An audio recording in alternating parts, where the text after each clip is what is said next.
Вчера и денеска општина Чешиново Блешево со повеќе стопански, културни и спортски манифестации го одбележува празникот на општината 21 септември Мала Богородица.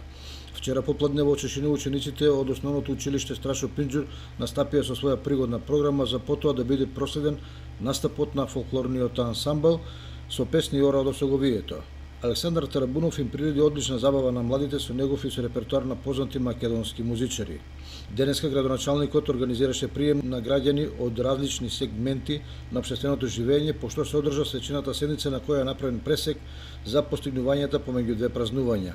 Како што гледате, сме на место во населено место Чифлик и го направивме првото зажнување на Оризот.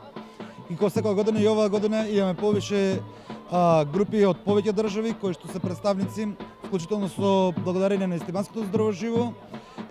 Се надевам дека и оваа година ќе биде успешна година со самите оризопроизводители, дека ќе имаат големи берекет и посакувам на сите жители на општина Чешиново весели празници, а воедно празникот Мала Богородица да ги чува сите земјоделци и да даде големи берекет на оризовите ниви. Во селото Чифлик се изврши зажнивање на оризот, со што официјално е означен почетокот на четвртата кампања во рамките на општината и регионот. Во рамките на културно-уметничката програма пред граѓаните на општина Чешиново Блешево настапија домашни и странски играорни групи учеснички на Истибанско здравоживо, а во вечерните часови настапуваат Тефто Пупиновски и атрактивната Даниела Темелковска.